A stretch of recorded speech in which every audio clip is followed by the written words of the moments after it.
Hey everyone, this is Ellie Mae with Artesprix, and today I have a neat little tutorial.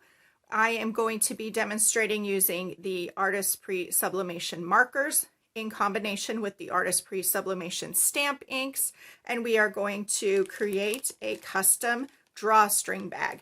Now you can use any blank that you want. This is the one we are going to show today, but all of this technique could be used for all kinds of different blanks. So let's take a look at first the supplies that we're going to be using.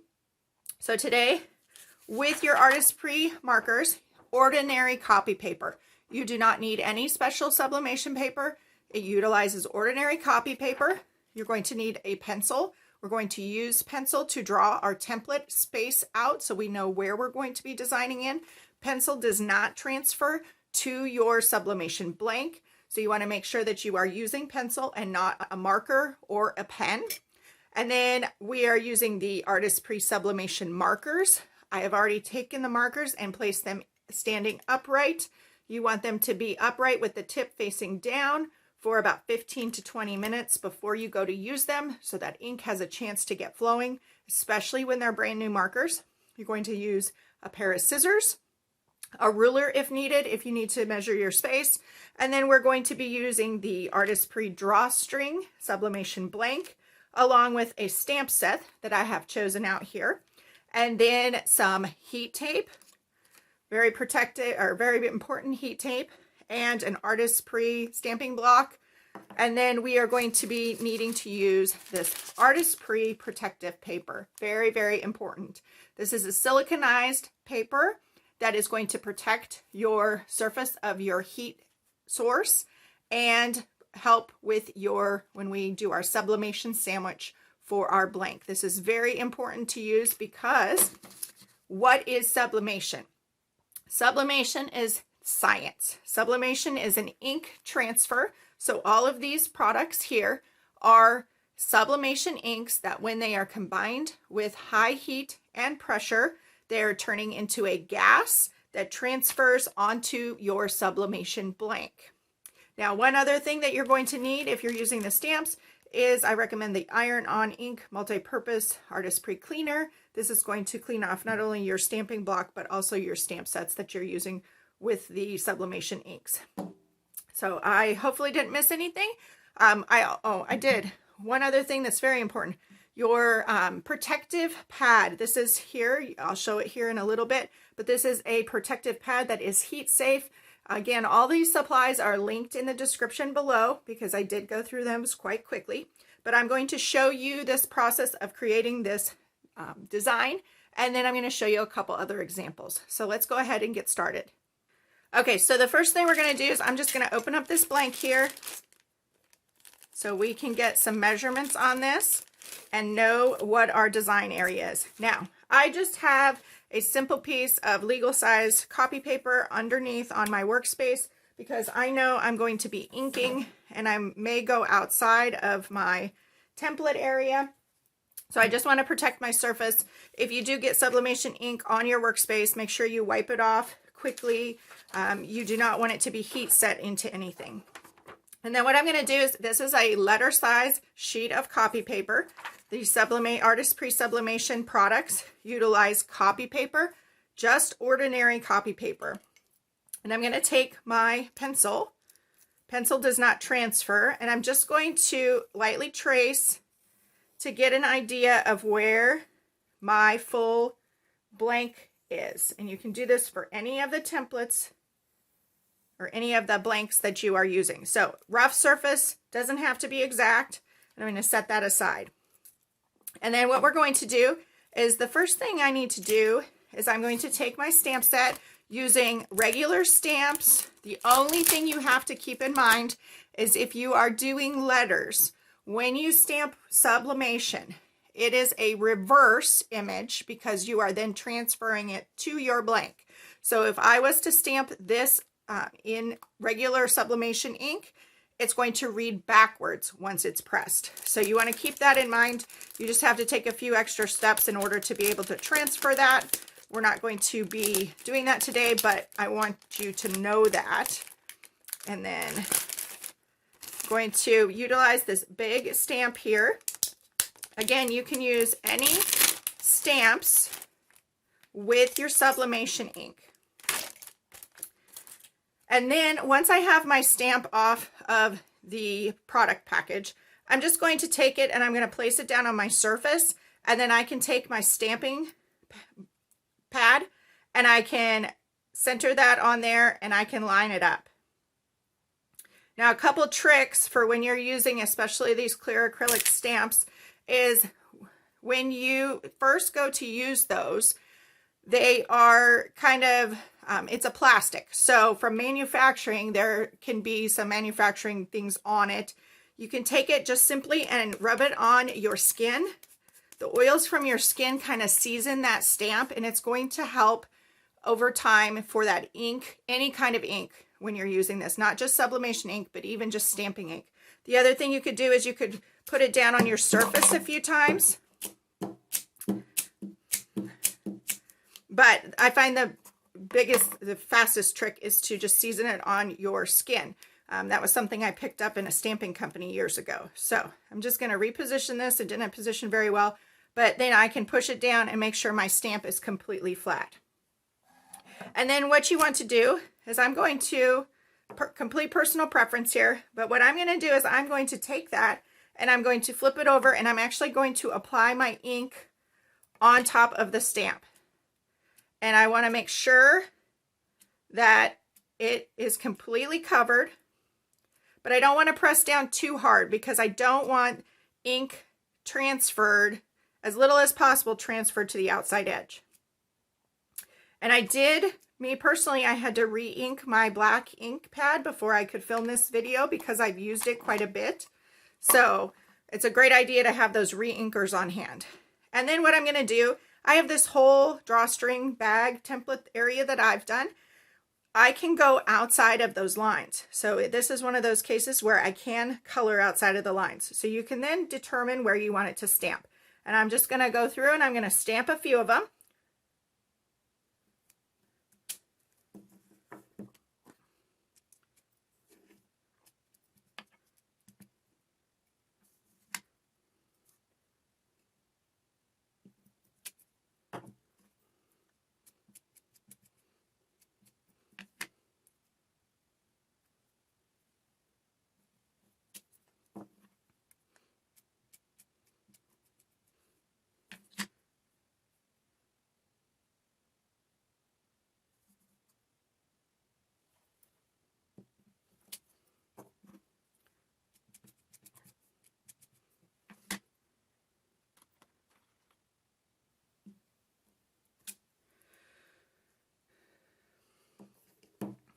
And then once I have my stamped images, and it's completely personal preference how you want to stamp that. You could have just done one right in the center.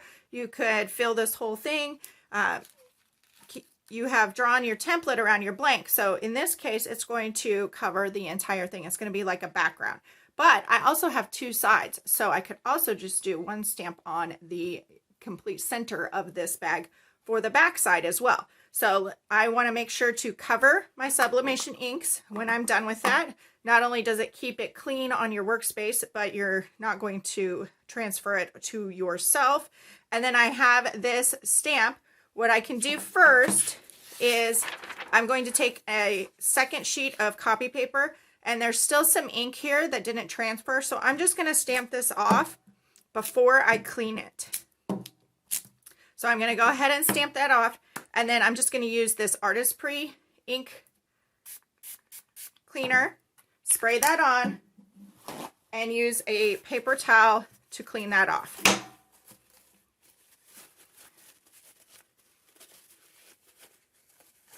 And then I can set that aside. I always like to clean my stamps right after I use them. And then here is my printed image. You can see I went off of my letter size paper, so it's a good thing I had my work surface protected. So I have this that I can set aside. And then now what I'm going to do is I'm going to take and I'm going to choose the colors. And the one thing I do want to point out here is that we're working on a drawstring bag that is a burlap color. So it is sublimation treated, so the ink is going to bind to it, but your color is going to make a difference in your final colors that are the outcome. So if you have a white blank, your colors are going to be pretty similar to what is the actual stamped ink.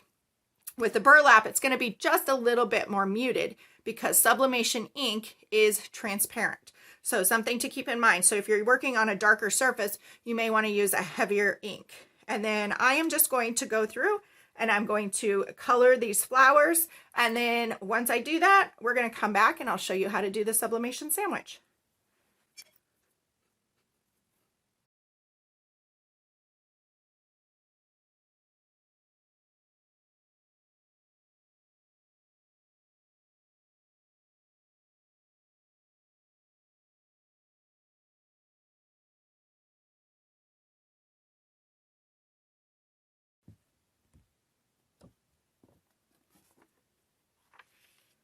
And there you have your colored sheet that is going to be for your sublimation blank.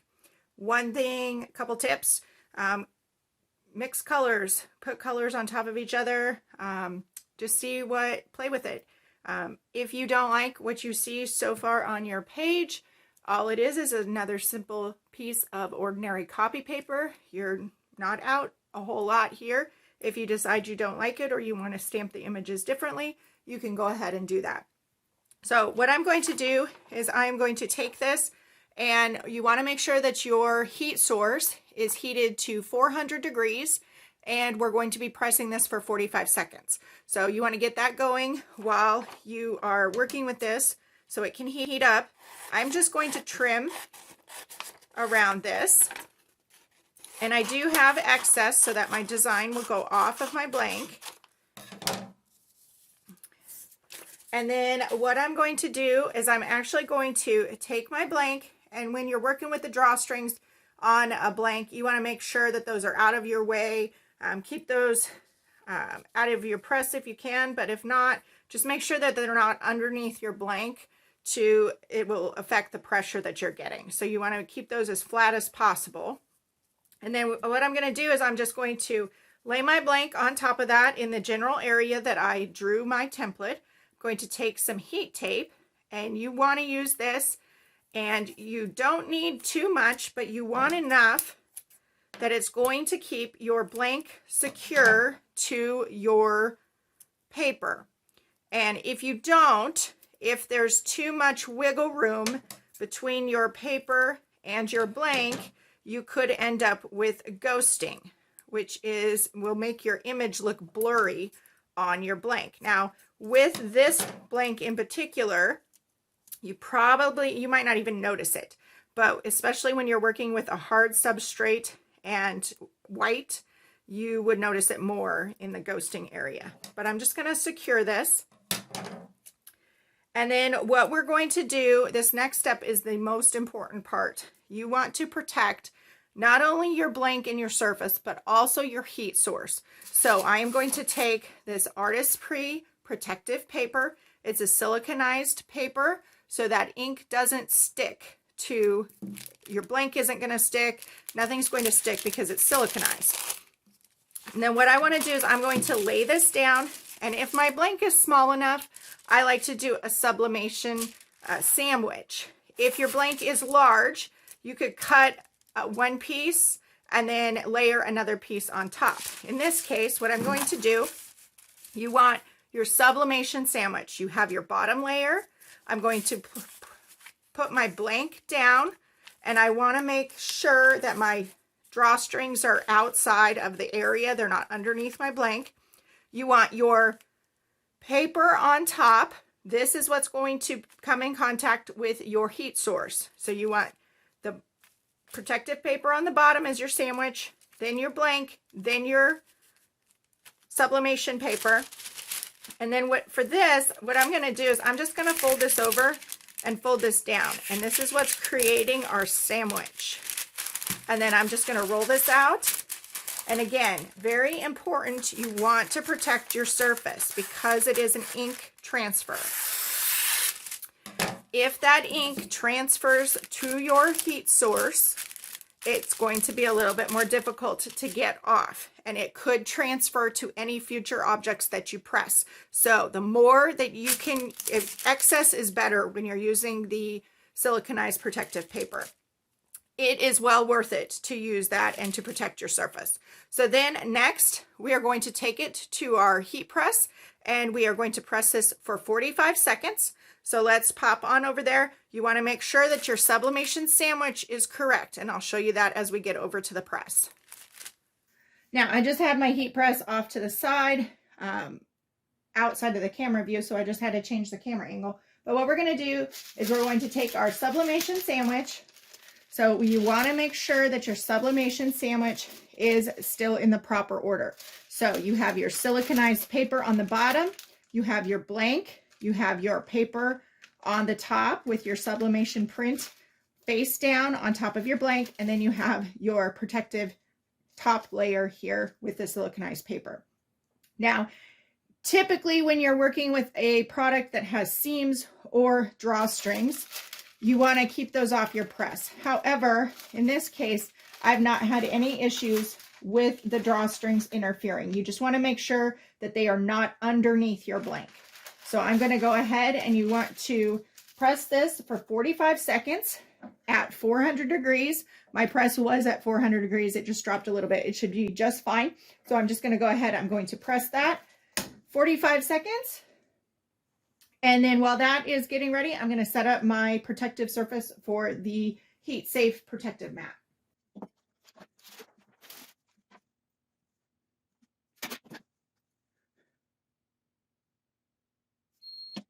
Okay, now be very careful. You can see some of those colors shining through. You want to be very, very careful with your blank, especially if you're working with a metal blank, because hot metal and cold metal all look the same, but they are very, very hot. We just pressed this at 400 degrees. So I'm going to carefully just take this off my press. You can do a little bitty peek test just to see if your ink has transferred. It did. I don't want to show you too much yet, but we are going to just transfer this over to the protective heat safe pad that is on my workspace, and we will switch back the camera angle. Okay, so I'll just show you, this is that heat protective pad. You can, I don't know if you can see it or not, but it heated up the pad, so the color changed just a little bit. That'll go away once it's cooled, but that blank is very, very hot. So you just want to make sure that you're not going to burn yourself. If you have heat safe gloves, you can use those as well. I didn't need it in this particular case, but while we're waiting for that one to cool, I do want to show you a couple other things. So Artesprix does have a couple of stamp sets, and as I mentioned before, when you're working with words and sublimation, because it's an ink transfer, your words have to be backwards.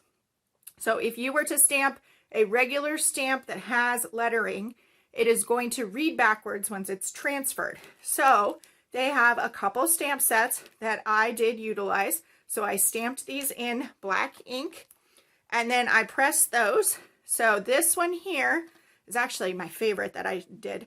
So I just used the love stamp here, and then I stamped U with the alphabet, and I took my blending brush.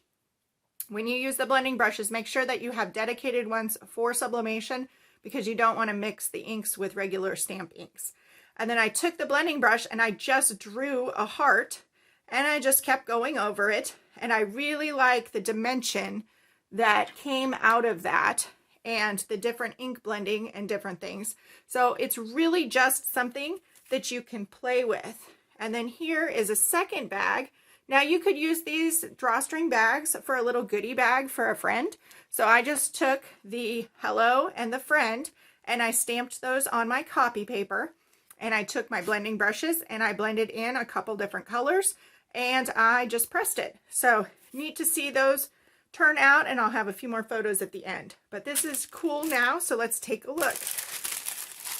Now, another thing to notice is this siliconized protective paper. Very important, like I have said before. But if you can, I can see here, it's very light, but there is ink that transferred to this protective paper. This is what you do not want to transfer to your heat source.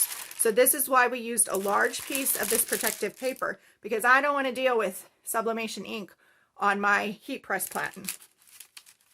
And then there's also ink here. So this did its purpose, and it's time for it to go in the trash. I don't want to reuse that. So then I'm going to go ahead and take my heat tape off. And we'll see how this turned out.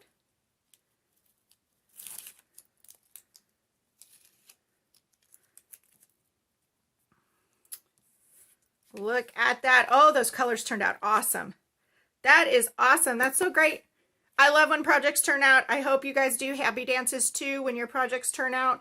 This turned out fabulous. And then what I might do is I might stamp. I could do the same thing on the back side, or I could just stamp one and I could stamp a message. There's all kinds of different things that you could do with this project.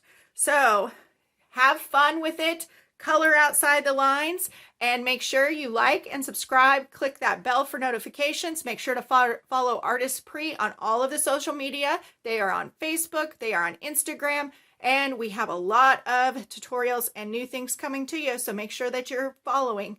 Thank you for joining me. Have a great day.